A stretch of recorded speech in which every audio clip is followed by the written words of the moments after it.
దేవుని సన్నిధికి నడిపించిన దేవునికి వందనాలు తెలియజేస్తూ ప్రభు నామములో అందరికీ వందనాలు తెలియజేస్తున్నాండి. దేవుని యొక్క వాక్యాన్ని చదువుకుందాం. మొదటి యోహాను పత్రిక పేజ్ నెంబర్ 223 అండి. 223 యోహాను రాసిన మొదటి పత్రిక 4వ అధ్యాయము మొదటి 2 వచనములు చదువుకుందాం. మొదటి యోహాను పత్రిక 4వ అధ్యాయము మొదటి 2 వచనములు, పేజ్ నెంబర్ 223 223. మొదటి యోహాను పత్రిక 4వ అధ్యాయం మొదటి 2 వచనములు చదువుకుందాం.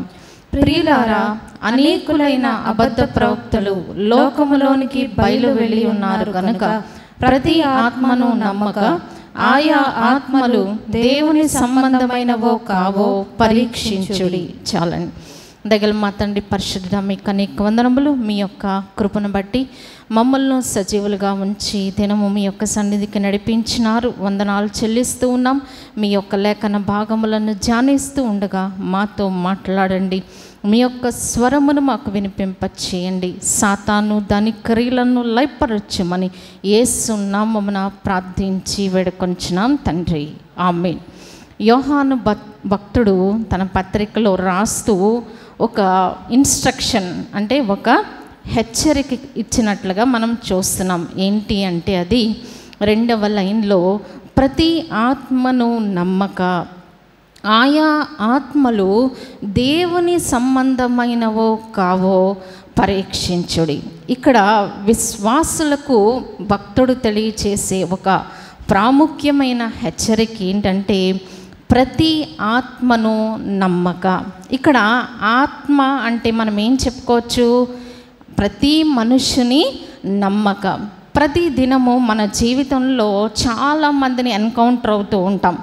మన వ్యక్తిగత జీవితంలో, కుటుంబంలో, సంఘములో, ఉద్యోగం చేసే చోట, మన సమాజంలో అనేకమైన వ్యక్తులను మనం కలుసుకుంటూ ఉంటాం.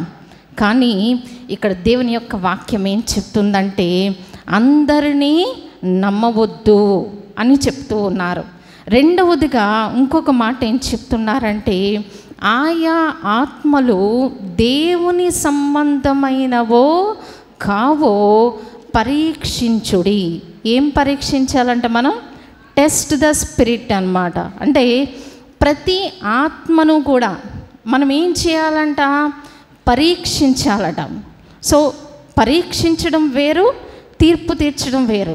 మనం ఏం చేస్తూ ఉంటాం? సహజంగా మనకు ఎదురయ్యే ప్రతి మనిషిని ఆడేంటి ఈ డ్రెస్ వేసుకున్నాడు, ఆమె ఏంటి ఈ డ్రెస్ వేసుకుంది, ఆమె ఏంటి ఎలా ఉంది, ఆమె కుటుంబం ఏంటి ఎలా ఉంది అని చెప్పి మనం అందరినీ కూడా ఏం చేస్తూ ఉంటాం? తీర్పు తీరుస్తూ ఉంటాం. కానీ దేవుని యొక్క వాక్యం ఏం చెప్తుంది? మీరు తీర్పు తీర్చవద్దు, తీర్పు తీర్చకూడదు. కానీ మనం ఏం చేయాలంట? పరీక్షించాలి. దేనికోసం పరీక్షించాలి? ఎందుకు పరీక్షించాలి అంటే ఈ పరీక్షలో మనం ఏం చూడాలట? ఆయా ఆత్మలు దేవుని సంబంధమైనవో కావో. ఈ యొక్క భూలోకంలో 2 గ్రూప్స్ ఉంటారు. ఒకటి దేవుని సంబంధమైనది, దేవుని సంబంధమైనది కాదు ఏంటండి? అపవాది సంబంధులు. సో ఈ 2 కేటగిరీస్ అన్నమాట. ఎయిదర్ దేవుని సంబంధాలను అవుతారు, దేవుని సంబంధాలు కాని వాళ్ళు ఆటోమేటిక్గా అపవాది సంబంధాలు అయిపోతూ ఉంటారు. కానీ మనం ఏం చేయాలట? వాళ్ళు దేవుని సంబంధులా కారా మనం ఏం చేయాలట? పరీక్షించాలి. ఎలా పరీక్షిస్తాం? ఇప్పుడు మనందరికీ టీవీల్లో, యూట్యూబ్లో బాగా ఓదరగొట్టే విషయం ఏంటండి? నకిలీ నోట్లు వస్తున్నాయట. నకిలీ నోట్లకి అసలైన నోట్లకి మనం ఏం చేయాలి? ఆ తేడా మనకి తెలియాలి. ఆ తేడా తెలియకపోతే ఏమవుతుంది? ఎవరైనా నష్టపోతామండి? ఇచ్చినోడు నష్టపోడు. ఎవరి దగ్గర అయితే ఆ నకిలీ నోట్లు ఉంటావో వాళ్ళు నష్టపోతూ ఉంటాం. అలాగే మరి మార్కెట్స్లో మనకి భయంకరమైన కల్తీ జరుగుతుంది. ఇప్పుడు కల్తీ లేనిది అంటూ మనకి ఏదీ లేదు. పాలు కల్తీ, ఏమండి, పెరుగు కల్తీ, అన్నీ కల్తీనే. మనం తినే కూరగాయలు మనం తీసుకునే ఆహారం అన్నీ కూడా కల్తీ. ఎలా పరీక్షిస్తాం అంటే ఒక్కో దానికి ఒక టెస్ట్ ఉంది, మనకి తెలుసు. సో కానీ ఇక్కడ ఒక ఆత్మను మనం పరీక్షించాలట. ఎలా పరీక్షిస్తాము అని దేవుని యొక్క వాక్యం తెలియచేస్తుందంటే, మనకి ఇందులో కొన్ని ప్రత్యేకమైన విషయాలు దేవుని యొక్క వాక్యంలో వ్రాయించారు. వాటిని గనుక మనం బేరీజు వేసుకున్నట్లయితే ఆ ఆత్మలు దేవుని సంబంధమైనవో కావో మనకు తెలుస్తుంది. సో మనకి ఇంకా బాగా ఈజీగా అర్థం అవ్వాలంటే, మనందరికి ఒక కథ తెలుసండి. చిన్నప్పటి నుంచి మనం వినే కథ, మొసలి కోతి కథ మనందరికీ తెలుసు కదా. మొసలి కోతి ఒక అందరికీ తెలియకపోవచ్చు, మర్చిపోయి ఉండొచ్చు, కాబట్టి ఒకసారి రిపీట్ చేసుకుందాం. ఒక ఊరిలో ఒక నది ఉందంట. ఆ నది దగ్గర ఒక పెద్ద చెట్టు ఉందంట, నేరేడు చెట్టు. సో ఇప్పుడు నేరేడు కాయలు కాస్ట్ ఎలా ఉందో మనకి తెలుసు. పావు కేజీ ఎంతండి? 100 రూపాయలు, అంటే కిలో 400 రూపాయల దాకా ఉంది ఇప్పుడు ప్రజెంట్ రేట్ అన్నమాట. సో ఆ చెట్టుకి చాలా చక్కని ఫలాలు వస్తూ ఉన్నాయంట. ఒక కోతి ఆ చెట్టు మీద ఉండేదట. అదేం చేస్తుంది, చక్కగా రోజు నేరేడు పళ్ళు తింటూ హ్యాపీగా కాలం గడిపేస్తుంది. ఈ లోపుగా ఆ నదిలో ఒక పెద్ద మొసలు ఉందంట. ఆ మొసలికి ఈ కోతికి ఏం కుదిరింది? ఫ్రెండ్షిప్ కుదిరిందనమాట. రోజు మొసలు రావడం, కోతితో కబుర్లు చెప్పడం, కోతి చక్కగా తన కబుర్లు చెప్పడం, ఇలా ఫ్రెండ్షిప్ చాలా చక్కగా కొనసాగుతుంది.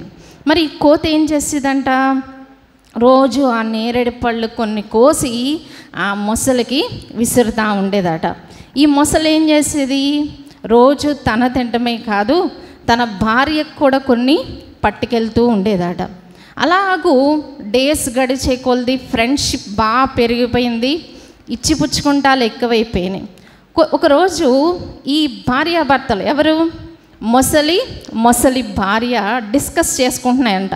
ఏంటి, ఈ నేరేడు పళ్ళు తింటూ ఈ నేరేడు పళ్ళు ఎవరిచ్చారు, ఎందుకు ఇచ్చారు అని చెప్పి మాట వచ్చిన తర్వాత మొసలి భార్య అందంట, నాకు కోతి గుండె తినాలి అనే ఆశ నాకు ఉంది అని అందంట. అంటే ఈ భర్తకి ఫస్ట్ షాక్ అయ్యాడంట. ఇదేంటి, మనకి ఆ కోతి చక్కగా రోజు నేరేడు పళ్ళు ఇస్తుంది కదా, కోతి గుండె తినడం ఏంటి అని అనుకుంది. కానీ చాలామంది భర్తలు ఏం చేస్తూ ఉంటారు, భార్యల కోరికలు తీర్చడానికి ఎంతైనా తెగిస్తూ ఉంటారు కదా. అంటే కాని కోరికలు తీర్చడానికి కూడా తెగించే భర్తలను మనం చూస్తూ ఉంటాం. సో అతను ఏం చేశాడంట, సరే నీ కోరిక నేను తప్పకుండా తీరుస్తానని చెప్పి ఒక ప్లాన్ రచించారు భార్యాభర్తలు ఇద్దరు. ఏమని, మొసల్ని ఆ కోతిని ఏదో విధంగా వాళ్ళ ఇంటికి పిలవాలి. సో ఎప్పట్లాగే వీళ్ళిద్దరూ కలుసుకున్నారు. ఈ మొసలందంట, నువ్వు ఇచ్చిన నేరేడు పళ్ళు చాలా బాగున్నాయి, మా భార్య నిన్ను భోజనానికి తీసుకుని రమ్మంది అంటే కోతికి ఎలా ఉంది, చాలా సంతోషం వచ్చిందంట. ఎవరన్నా మనల్ని భోజనానికి రమ్మంటే మనకి ఎలా ఉంటుంది, చాలా హ్యాపీ కదా. సో తను కూడా అలా హ్యాపీగా ఫీల్ అయ్యి ఆలోచించకుండా మొసలితో వెళ్ళిపోయిందంట. మరి ఈ మొసలికి లోపల ఉన్న ఆతృత ఆగట్లేదన్నమాట. కొంతమందికి ఎలా ఉంటుంది, చాలా ఆతృత అన్నమాట, మనసులో ఉన్నది బయట పెట్టేయాలి ముందు. ఈ మాటలో ఈ మొసలి మరి యాక్చువల్ విషయాన్ని బయట పెట్టిందనమాట. ఏమని, మరి నీ గుండె తినాలని నా భార్య కోరింది కాబట్టి నిన్నిప్పుడు ఇంటికి తీసుకొని వెళ్తున్నానని చెప్పేసరికి కోతికి ఒక్కసారి గుండెలో రాయి పడిపోయింది. అయినప్పటికీ కూడా మరి కోతికి ఏముంది, చాలా నిబ్బరమైన బుద్ధి. అట్లీస్ట్ ఇప్పుడన్నా నేను రాంగ్ స్టెప్ వేయకూడదని చెప్పి చక్కగా ఆలోచించిందంట. ఆలోచించేసరికి ఒక ఆలోచన తట్టింది. ఏమందండి, ఏమంది, అందరికీ తెలుసు కదా, మర్చిపోయారా? ఏమంది, నా గుండెకాయ తీసి నేను చెట్టు మీద పెట్టాను, ఇప్పుడు నన్ను ఒక్కసారి మా ఇంటికి తీసుకువెళ్తే ఆ గుండెకి తీసుకొని వచ్చేస్తాను అని తెలివిగా సమాధానం చెప్పిందంట. అప్పుడు మొసలి పాపం, మొసలికి ఆ తెలివితేటలు ఉన్నాయి కానీ ఈ బుద్ధి బలం తక్కువ అన్నమాట. సో మళ్ళా దాన్ని వెనక్కి తీసుకెళ్ళిందంట. తీసుకెళ్ళేసరికి వెంటనే కోతి చెట్టు మీదకి ఎక్కి, నీలాంటి వాడితో నేను ఎప్పుడు కూడా ఫ్రెండ్షిప్ చెయ్యను అని అందంట. సో మనం చెప్పుకుంటూ ఉంటాం ఈ కథ, ఇది వాస్తవమో కాదో మనకి తెలియదు, కానీ మనం అంటే ఫ్రెండ్షిప్ అనేది, లేకపోతే మనం ఎదుర్కొనే మనుషులను మనం వివేచించకపోతే ఎంత నష్టం వస్తుందండి, ఎంతైనా నష్టము కలుగుతుంది. అందుకని ప్రభువారు ఇక్కడ ఏం రాయించారంటే, ప్రతి ఆత్మను నమ్మక. మనం ఏం చేస్తాం, అందరినీ నమ్ముతూ ఉంటాం. ఎవరిని నమ్ముతాం? ఎవరైతే మనతో ప్రేమగా మాట్లాడతారో, ఎవరైతే మనల్ని భోజనాలకు పిలుస్తారో, ఎవరైతే మనకి కావలసినప్పుడు ఆర్థిక సహాయం చేస్తూ ఉంటారో, అలాంటి వారిని ఏం చేస్తూ ఉంటాం, మనం ఈజీగా నమ్మేస్తూ ఉంటాం. కానీ దేవుని యొక్క వాక్యం ఏం చెప్తుందంటే, ప్రతి ఆత్మను నమ్మక. మొట్టమొదట మనం ఏం చేయాలట, పరీక్షించాలి. పరీక్షించకపోతే ఏం జరుగుతుందండి? చాలామంది అంటారు, ఎందుకండి మనం ఏం పరీక్షించక్కర్లే, మన ఇదిలో మనం నమ్మకంగా ఉంటే చాలు, మనం ఏమి పరీక్షించక్కర్లేదు అనుకుంటూ ఉంటాం. కానీ దేవుని యొక్క వాక్యం ఏం చెప్తుందంటే, ఒకవేళ మనం అలా పరీక్షించకపోతే, ఇప్పుడు కోతికి ఏమొచ్చిందండి, ప్రాణాపాయం వచ్చేసింది. అలాగే మనం పరీక్షించకపోతే మనం ఎక్కడికి వెళ్ళిపోతాం, చెరలోనికి వెళ్ళిపోతామంట. అదే దేవుని యొక్క వాక్యం చెప్తుందండి. యెషయా గ్రంథము 5వ అధ్యాయము 13వ వచనమండి. యెషయా గ్రంథము 5వ అధ్యాయము పేజ్ నెంబర్ 572 అండి. 572 యెషయా గ్రంథము 5వ అధ్యాయము 13వ వచనము. కావున నా ప్రజలు జ్ఞానము లేకే చెరపట్టబడిపోచున్నారు. చాలండి, మనకు దైవిక జ్ఞానము లేకపోతే, ఆత్మలను వివేచించే జ్ఞానము లేకపోతే మనం ఎక్కడికి వెళ్ళిపోతామంట, చెరలోనికి వెళ్ళిపోతాము. చెర అంటే ఏంటండి, ఒక బంధకాల్లోనికి మనం వెళ్ళిపోతూ ఉంటాము. కాబట్టి ఒక వ్యక్తిని మనం పరీక్షించాలి అంటే మనకు దైవిక జ్ఞానము చాలా అవసరము. అందుకని అంచె దినాల్లో మనకి కావలసినవి ఏంటండి, ఆత్మల వివేచన వరము. ఆ ఆత్మ దేవుని సంబంధమైనదా కాదా మనకి తెలియాలి అంటే మనకేముండాలండి, ఆత్మలను వివేచించే వరము మనకి కావాలి. ఎలా వస్తుంది ఈ ఆత్మల వివేచన వరం? అందుకే పౌలు గారు ఈ ఆత్మల వివేచన వరం గురించి మరి మనకి తెలియచేస్తున్నారండి. కొరింథీ పత్రిక, 1 కొరింథీ పత్రిక 13వ అధ్యాయము, 1 కొరింథీ పత్రిక 12వ అధ్యాయం అండి, పేజ్ నెంబర్ 154. 10వ వచనంలో మనము చూస్తే ఈ 12వ అధ్యాయం అంతా పరిశుద్ధాత్మ చేసే కార్యాలు ఇక్కడ వ్రాయించబడి ఉన్నాయి. అందులో 2వ లైన్లో ఏముందండి, మరి ఒకనికి ఆత్మల వివేచనయు. చాలండి, ఆత్మల వివేచన అంటే ఏంటండి, ఆ ఆత్మని మనం టెస్ట్ చేయాలన్నమాట, పరీక్షించాలి. ఈ వ్యక్తి దేవుని సంబంధమైన వాడా కాదా, ఈమె దేవుని సంబంధమైన వ్యక్తా కాదా. ఇది బయట కాదండి పరీక్ష, ఎక్కడ జరగాలి, ఇక్కడ విశ్వాసులకి మనము చేసే పరీక్షే ఆత్మల వివేచన పరీక్ష. ఈమెలో దేవుని ఆత్మ ఉందా లేదా, ఇతనిలో దేవుని ఆత్మ ఉందా లేదా మనము పరీక్షించాలట. ఎలా పరీక్షిస్తాం ఈ ఆత్మల వివేచన అంటే, మొట్టమొదటిగా మనం పరిశుద్ధాత్మతో నింపబడి ఉన్నప్పుడు ఆ వ్యక్తి దైవ సంబంధమైన వ్యక్త, అపవాది సంబంధమైన వ్యక్త మనకి దేవుడు తెలియపరుస్తూ ఉంటారు. మరి మనకి తెలుసు, ఫ్యాక్టరీ ఫ్యాక్టరీలో ఒక వస్తువు తయారైన తర్వాత బయటకు రావడానికి ఏముంటుందండి? ఒక టెస్ట్ ఉంటుంది. ఏదన్నా సపోజ్ ఏదన్నా ఒక పౌడర్ కానీ, ఒక మనం తినే ఆహార పదార్థాలు కానీ ఫ్యాక్టరీలో తయారు చేసిన తర్వాత మార్కెట్లోకి రావాలంటే ఒక పరీక్ష ఉంటుందండి. ఏంటది? Quality control test. అంటే నాణ్యతను పరీక్షించే పరీక్ష. ఆ అధికారులు ఏం చేస్తారు?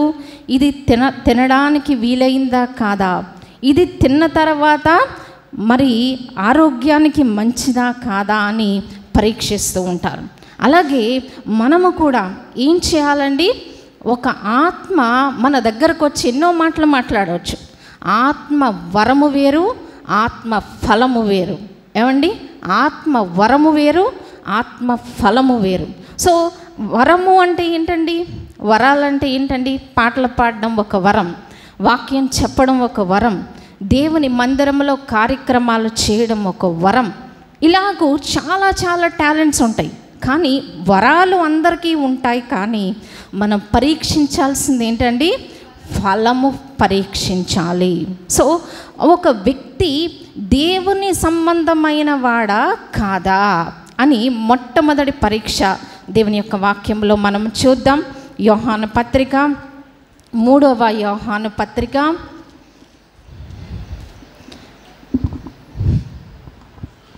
లాస్ట్ నుంచి 3వ బుక్ అండి. యోహాను రాసిన 3వ పత్రిక, పేజ్ నెంబర్ 227. 227 యోహాను రాసిన పత్రిక, 3వ పత్రిక, 1వ అధ్యాయం ఉంటుందండి. ఇందులో 11వ వచనము లాస్ట్ లైన్, లాస్ట్ 2 లైన్స్. మేలు చేయువాడు దేవుని సంబంధి, కీడు చేయువాడు దేవుని చూచినవాడు కాడు. చాలండి. మనము మొట్టమొదటి పరీక్ష ఏంటండి? మనము ఎదుటి వ్యక్తిలో మనం ఫైండ్ అవుట్ చేయవలసింది మేలు చేయువాడు దేవుని సంబంధి, కీడు చేయువాడు దేవుణ్ణి చూచినవాడు కాడు. దేవుణ్ణి చూడలేదంటే ఎవరిని చూస్తున్నట్టండి? అపవాదిని చూస్తూ ఉన్నట్టు. అంటే మొట్టమొదటి పరీక్ష మనం కలిగి ఉండవలసింది ఆ వ్యక్తిలో మేలు చేసే గుణముందా, కీడు చేసే గుణముందా. దీన్ని బట్టి ఫస్ట్ టెస్ట్ మనం కంప్లీట్ చేయొచ్చు అన్నమాట. మనకి తెలుసు ప్రభువారు కూడా వాక్యంలో ఏం చెప్పారండి? సంఘములో విశ్వాసుల్లో ఎవరు ఉంటారట? గొర్రెలు ఉంటాయి, మేకలు ఉంటాయి, గోధుమలు ఉంటాయి, గురుగులు ఉంటాయి. సరే, గోధుమల్ని గురుగులను వేరు చేయొచ్చు అంటారా? దేవుని యొక్క వాక్యం ఏం చెప్తుందంటే గోధుమలు గురుగులు వేరు చేయకూడదట. ఎందుకు వేరు చేయకూడదు? గురుగును లాగితే దాంతోపాటు పక్కనున్న గోధుమ మొక్కకు కూడా ప్రమాదము. కాబట్టి గోధుమలు గురుగులు వేరు చేసే పని మనది కాదు. ఎవరు చేస్తారండి? ప్రభువారు వేరు చేస్తారు. కానీ మనం ఏం చేయాలి? పరీక్షించాలి. ఈ ఆత్మ దేవుని సంబంధమైనదా కాదా అని మనము పరీక్షించాలి. మేకలు ఉంటాయి, గొర్రెలు ఉంటాయి, గోధుమలు ఉంటాయి, గురుగులు ఉంటాయి, గొర్రెలు ఉంటాయి, తోడేలు. ఏం చేస్తుందంట? గొర్రె చర్మము కప్పుకున్న తోడేళ్ళు కూడా ఉంటవి. కానీ మనం వాటిని పరీక్షించాలి అని దేవుని యొక్క వాక్యం తెలియజేస్తుంది. మొట్టమొదటిది ఏం చెప్పుకున్నామండి? ఫస్ట్ టెస్ట్ మేలు చేసేవాడా, కీడు చేసేవాళ్ళ మనము పరీక్షించాలి. రెండవ టెస్ట్ మనం చూస్తే ఏం పరీక్షించాలట? మత్తయి సువార్తలో మనం చూద్దామండి. మత్తయి సువార్త 7వ అధ్యాయం అండి, 20వ వచనము. మత్తయి సువార్త 7:20. 7:20 అండి. చాలండి. కాబట్టి మీరు వారి ఫలముల వల్ల వారిని తెలుసుకుందరు. మనం ఏమి చూడాలి? ఇందాక మనం చెప్పుకున్నాం, వరాలు చూడాలా, ఫలాలు చూడాలా? ఫలాలు చూడాలి. కానీ మనం ఏం చేస్తున్నాం? రివర్స్లో చూస్తాం. ఈమె పాట చాలా బాగా పాడుతుంది కాబట్టి చాలా భక్తిపరురాలు, వాక్యం బాగా చెప్తున్నారు కాబట్టి చాలా భక్తిపరులు. సో ఏ రిఫరెన్స్ అయినా చెప్పగలుగుతున్నారు కాబట్టి వీళ్ళు దేవుని సంబంధులు. వీళ్ళ సేవ వందలాది మంది వస్తున్నారు కాబట్టి వీళ్ళ సేవ చాలా గొప్పది. ఇంత బాగా ప్రార్థన చేస్తున్నారు కాబట్టి వీళ్ళు దేవుని సంబంధులు. ఇదండి మనం చూడాల్సింది. ఏం చూడాలట? వరములు కాదు. ఏం చూడాలి? ఫలాలు మనం చూడాలి. ఫలం అంటే ఏంటండి? వాళ్ళ మాటలు ఎలా ఉన్నాయి, మాటలకి క్రియలకి మ్యాచ్ అవుతుందా లేదా, జీవితం వాక్య ప్రకారంగా ఉన్నదా, సత్యమును అనుసరించిన జీవితం ఉన్నదా, దేని కొరకు మనము జీవిస్తూ ఉన్నాం, యథార్థత ఉందా, నమ్మకత్వం ఉందా, పరిశుద్ధత ఉందా, ఇది మనం చూడాల్సింది. ఏం చూస్తున్నాం మనం? వరాలు చూస్తున్నాము. ఎంత బాగా పడగలరు, ఎంత బాగా చెప్పగలరు, ఎంతమందిని ఆకర్షించగలరు, ఈ వరాలనే మనము చూస్తున్నాము. కానీ ఫలాలు మనము చూడదు. కాబట్టి దేవుని యొక్క వాక్యం ఏం చెప్తుందంటే, మొట్టమొదటిగా మనం చూడాల్సింది, మనం టెస్ట్ ఏంటంటే మేలు చేసేవారా, కీడు చేసేవారా. రెండవ టెస్ట్ ఏంటండి?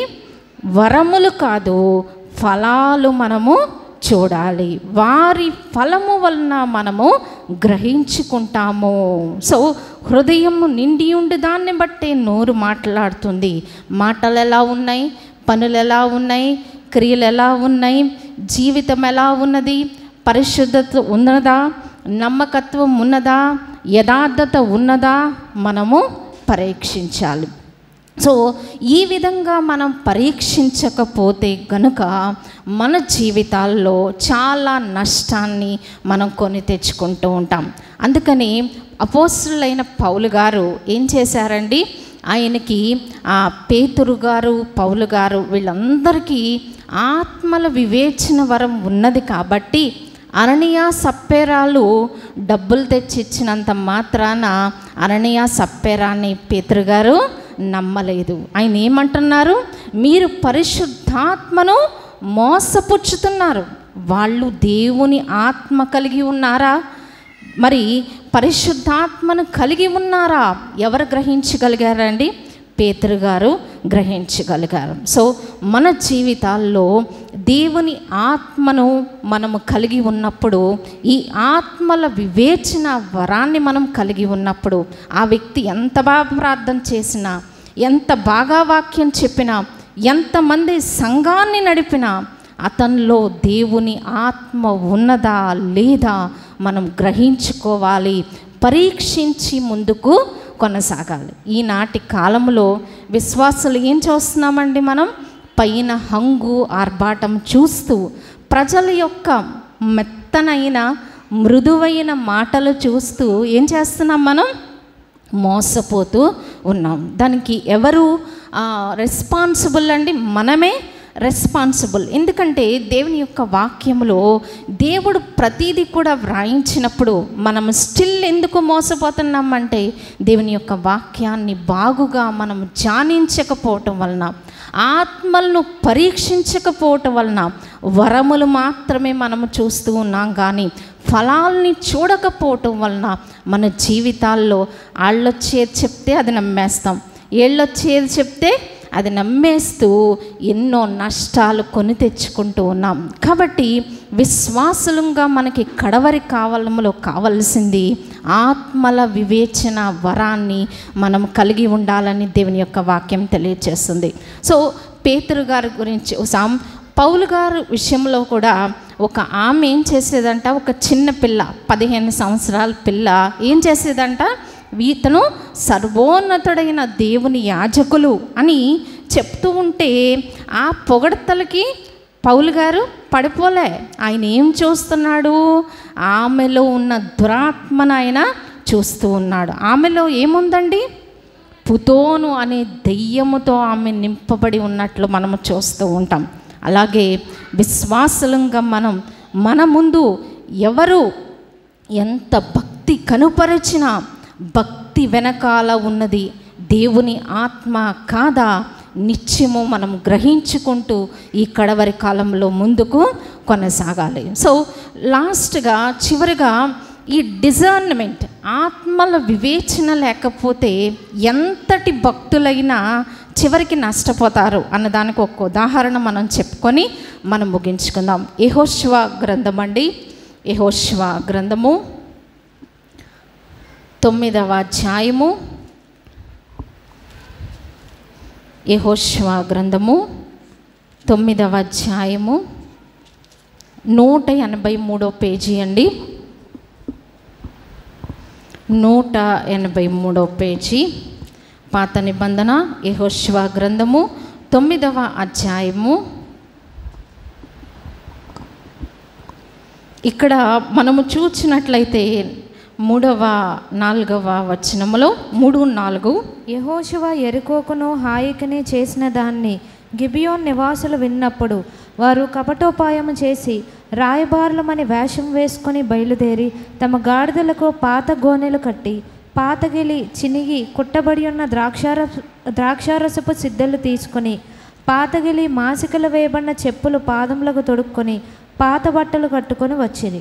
వారు ఆహారముగా తెచ్చుకున్న భక్ష్యములన్నీ ఎండిన ముక్కలుగా నుండెను. చాలండి. ఇక్కడ యెహోషువ యొక్క జీవితంలో చూసినట్లయితే యెహోషువ మోషే తర్వాత ఇశ్రాయేలీలను నడిపించిన గొప్ప యోధుడు, ఇశ్రాయేలీలకు స్వాస్యాన్ని పంచబెట్టిన గొప్ప భక్తుడు యెహోషువ ప్రవక్త. మరి యెహోషువ జీవితంలో మరి ఎక్కువగా మనం నెగటివ్స్ ఏమీ మనకి కూడా కనబడవు. ఇంతటి యెహోషువ భక్తుడు యెరికో పట్టణము ఎలా కూలిపోయిందండి? 7 దినాలు జస్ట్ దాని చుట్టూ తిరిగితే అవంతా కూడా కూలిపోయినట్లుగా మనకి తెలుసు. ఇంతటి యెరికో పట్టణాన్ని కూల్చివేసిన తర్వాత యెహోషువ జీవితంలో ఒక శోధన వచ్చి పడిందనమాట. అక్కడ ఈ ఇశ్రాయేలీల యొక్క వార్తలు విన్న ఒక జాతి గిబియోనీలు వాళ్ళు ఏం చేశారట? ఇశ్రాయేలీలకు భయపడిపోయి వాళ్ళు ఒక వేషం వేసుకొని యెహోషువ దగ్గరకు వచ్చారు. ఎలా వచ్చారంట? వాళ్ళు పాత చెప్పులు వేసుకున్నారంట, పాత ద్రాక్షాతిత్తులు. మరి వాళ్ళ దగ్గరున్న రొట్టెలన్నీ ఎలా ఉన్నాయట? ఎండిపోయి ఉన్నాయన్నమాట. వాళ్ళ బట్టలు బాగా పాడైపోయి ఉన్నాయన్నమాట. వాళ్ళు ఎక్కడ వాళ్ళు? వాళ్ళ దగ్గర వాళ్ళే, ఇశ్రాయేలీలకు దగ్గరగా ఉన్న వాళ్ళే. కానీ వాళ్ళు ఎలా ప్రిటెండ్ చేశారు? మేము చాలా దూరదేశం నుంచి వచ్చాము, మా బట్టలు ఎలాగైపోయినాయి చూడండి, మా రొట్టెలు ఎలాగైపోయినాయి, మా యొక్క పరిస్థితి ఇలా ఉంది, మీరు మాతో నిబంధన చేయండి అన్నప్పుడు యెహోషువ గారు ఇక్కడ దేవుని యొక్క వాక్యంలో ఏముందంటే 14వ వచనమండి, 9:14 ఇశ్రాయేలీలు యెహోవా చేత సెలవు పొందకే వారి ఆహారంలో కొంత పుచ్చుకొనగా. చాలండి. ఇంత కఠినమైన యుద్ధాలు చేసిన యెహోషువ ఈ గిబియోనీయుల యొక్క వేషం చూసేసరికి ఈయనకేమొచ్చేసిందండి? చాలా జాలి కలిగిపోయిందనమాట. అయ్యో, వీళ్ళ బట్టలు ఎలాగైపోయినాయి, వీళ్ళ చెప్పులు ఎలాగైపోయినాయి, వీళ్ళ యొక్క పరిస్థితి ఎలాగైపోయిందని చెప్పి యెహోషువ గారికి జాలి వచ్చేసి ఏం చేశారంటండి? యెహోవా చేత సెలవు పొందకయే. ఇంతవరకు యెహోషువ గారు అన్నీ ఎలా చేశారండి? దేవుడు ఎలా చెప్తే అలాగా, ప్రభా ఈ యుద్ధం ఎలా చేయమంటావా, అలా చేయమంటావా అన్నీ అడిగిన వ్యక్తి ఈ గిబియోనీలను చూసేసరికి ఏం చేశాడండి? ఆయన రాంగ్ స్టెప్ వేసేసారనమాట. వేసేసి అక్కడ వాళ్ళ దగ్గర ఆహారం పుచ్చుకొని వాళ్ళతో నిబంధన చేసుకున్నప్పుడు చివరికి వాళ్ళు ఎక్కడ వాళ్ళని తెలిసిందండి? వాళ్ళ పక్కనున్న వాళ్ళని తెలిసినట్లుగా మనం చూస్తూ ఉన్నాం. కాబట్టి 23వ వచనము లాస్ట్ లైన్లో ఏముందండి? మమ్ము నేల మోసపుచ్చితిరి. అంటే గిబియోనీయుల యొక్క మోసములో యెహోషువ ప్రవక్త పడిపోయారు. ఎందుకని? అక్కడ ఆయన వివేచించలే. మనము కూడా డిజర్న్మెంట్, స్పిరిచువల్ డిజర్న్మెంట్ లేకపోతే, ఆత్మల వివేచన మనకి లేకపోతే ఏం చేస్తూ ఉంటాం? ఎవరొచ్చి ఏది చెప్పినా మనం నమ్మేస్తూ ఉంటాం. కానీ ఎవరు వచ్చి ఏం చెప్పినా మనం దేవుణ్ణి అడగాల్సింది ఏంటంటే, ప్రభువా మాకు ఆత్మల వివేచన వరం మాకు దయచేయండి. ప్రతి ఆత్మను నమ్మక దేవుని ఆత్మ కాదా మనం ఏం చేయాలండి? పరీక్షించాలి. పైకి ఎంత బాగా మాట్లాడినా, ఎంత ప్రేమ కురిపించినా, మనల్ని పిలిచి పదే పదే మనకు అన్నీ చేసి పెట్టినా మనం ఏం చేయాలండి? పైకి కనిపించే వాటితో మనము మోసపోకూడదు. ఆత్మల వివేచనను మనము కలిగి ఉండాలి. దేవుని సంబంధమైనదా కాదా మనము పరీక్షించాలి. సో మొట్టమొదటిగా మనం చేయాల్సిన టెస్ట్ ఏంటండి? మేలు చేసేవారా, కీడు చేసేవారా? ఫస్ట్ టెస్ట్లో 50% ఫిల్టర్ అయిపోద్ది అనమాట. అంటే మనకు తెలిసిపోతుంది, ఫస్ట్ లుక్లోనే మనం చెప్పేయచ్చు మేలు చేసేవారా, కీడు చేశారు. ఓహో, దేవుని సంబంధులు car. So next confirmation test ఏంటండి? వారి ఫలము వలన మనము తెలుసుకుంటూ ఉంటాం. మరి తెలుసుకున్న వ్యక్తులు ఎవరండి? పేతురు గారు తెలుసుకున్నారు, పౌలు గారు తెలుసుకున్నారు. యెహోషువ గారు అన్ని యుద్ధాలు చేసిన గిబియోనీయుల దగ్గరకు వచ్చేసరికి ఆయన మోసపోయినట్లుగా మనం చూస్తూ ఉంటాం. అలాగే మనకి కూడా ఈ ఆత్మల వివేచన మనకి కావాలి. ప్రార్థన చేయాలి. ఎవరు మన దగ్గరకు వచ్చినా ముందు వారి గురించి మనం ప్రార్థన చేయాలి. ప్రభువా, ఈ వ్యక్తిని నేను నమ్మొచ్చా, నమ్మకూడదా? పైకి ఎంతో ప్రేమ, కానీ నమ్మొచ్చా, నమ్మకూడదా? ప్రభువా, నేను మోసంలో పడకుండా చెయ్యి నాయనా అని మనం ప్రార్థన చేసినప్పుడు ప్రభు తప్పకుండా వారి యొక్క వాస్తవ స్థితిని మనకి దేవుడు రివీల్ చేస్తూ ఉంటారు, ప్రత్యక్షపరుస్తూ ఉంటారన్నమాట.